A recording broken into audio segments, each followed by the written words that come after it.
हथियारों के मामले में भारत ने आत्मनिर्भर बनने की दिशा में बड़ी उपलब्धि हासिल की है। रक्षा उत्पादन में भारत अब विदेशों पर निर्भर नहीं रहेगा। निजी क्षेत्र ने अपनी पहली मिसाइल बना ली है। तीसरी पीढ़ी की ये एंटी टैंक मिसाइल परीक्षण के लिए तैयार है। 12 महीने के भीतर इसका परीक्षण होने की उम्मीद जताई जा रही है। निजी क्षेत्र में मिसाइल बनाने की खबर ऐसे समय में आई है जब रक्षा मंत्रालय देश में हथियार और रक्षा उपकरणों के बड़े पैमाने पर उत्पादन को बढ़ावा दे रहा है। रक्षा मंत्रालय हफ्ते भर पहले ही 101 रक्षा उत्पादों के आयात पर बैन की घोषणा कर चुका है। इस मिसाइल को हैदराबाद की BEM टेक्नोलॉजी ने तैयार किया है। DRDO ने भी ऐसी ही एंटी टैंक मिसाइल बनाई थी। इस मिसाइल की कई विशेषताएं हैं। सबसे बड़ी बात यह है कि ये मिसाइल बेहद हल्की है। 18 किलो की इस मिसाइल को सैनिक अपने साथ युद्ध स्थल तक आराम से ले जा सकता है। इसके वजन में ही 6 किलो की लॉन्च यूनिट भी शामिल है।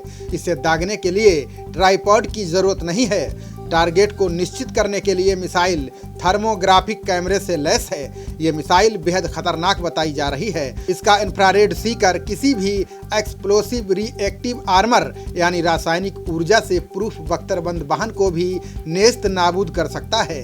इसे एंटी टेरर ऑपरेशन में भी इस्तेमाल कर सकते हैं। इसकी रेंज 2.5 किलोमीटर की है। भारत सरकार का लक्ष्य हथियारों का आयात कम करने के साथ ही स्वदेशी हथियारों को दूसरे देशों को बेचना भी है। इसको लेकर मोदी सरकार ने रोड मैप तैयार कर लिया है। हथियार को बेचने के लिए सरकार डिप्लोमेटिक चैनल का इस्तेमाल करेगी। ये जानकारी यूनियन डिफेंस प्रोडक्शन सेक्रेटरी राजकुमार ने दी है। सोमवार को भारतीय सेना के शीर्ष अधिकारियों, रक्षा उत्पादन विभाग और निजी क्षेत्र के दिग्गजों के बीच विचार विमर्श हुआ। इसके उद्घाटन सत्र में ही निजी क्षेत्र की मिसाइल तैयार होने का खुलासा हुआ। सेना के 22 chief lieutenant general SK Saini ने उद्यमियों के बीच ऐलान किया है कि सेना स्वदेशी हथियारों से लड़कर ही जंग जीतेगी। सैनी ने कहा कि भविष्य की जंग कुछ अलग तरह की होंगी। हमें पुराने हथियार छोड़कर नई टेक्नोलॉजी पर फोकस करना होगा। सेना के शीर्ष प्रतिनिधियों ने बताया कि स्वदेशी रक्षा उत्पादन के 30,000 करोड़ रुपए के प्रोजेक्ट पिछले 20 महीने में शुरू किए गए हैं। इस तरह के पहले प्रोजेक्ट का टेंडर पिछले महीने जारी किया गया है। ये टेंडर एयर डिफेंस मिसाइलों के लिए है। सेना ने 28 प्रोजेक्ट्स पर काम शुरू कर दिया है। इनमें से 13 प्रोजेक्ट निजी क्षेत्र ने अपनी सोच के आधार पर पेश किए हैं। 5,000 करोड़ रुपए के नए प्रोजेक्ट की घोषणा जल्द की जाएगी। सेना ने देश में हथियार निर्माण के कई फायदे भी गिनाए। सैन्य प्रतिनिधियों ने कहा कि जंग के समय स्वदेशी हथियार सबसे भरोसेमंद साबित होते हैं। इनके 4 रणनीतिक लाभ हैं। पहला, आयात पर दुश्मन की निगाह होती है।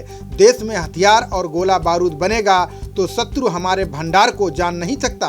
गोला बारूद का बड़ा भंडार रखने की जरूरत नहीं होगी। सिर्फ क्षमता हासिल करना जरूरी होगा। जरूरत के हिसाब से तत्काल उत्पादन किया जा सकेगा। देश में उत्पादन से हथियारों की सुनिश्चित सप्लाई की गारंटी रहेगी।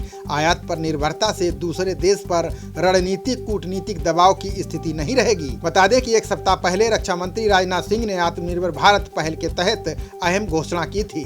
रक्षा वस्तुओं का उत्पादन बढ़ाने के लिए 101 उपकरणों के आयात पर रोक लगाई जाएगी। 101 वस्तुओं में बड़ी बंदूकों से लेकर मिसाइल तक शामिल हैं। इस फैसले से भारतीय रक्षा उद्योग को बड़े अवसर मिलेंगे। रक्षा मंत्री के मुताबिक आयात पर रोक लगाने की ये कवायद 2020 से 2024 के बीच पूरी की जाएगी। आने वाले समय में और वस्तुओं को इस लिस्ट में जोड़ा जा सकता है। खबरों का सिलसिला जारी रहेगा। देखते रहिए जनप्रवाद। नमस्कार।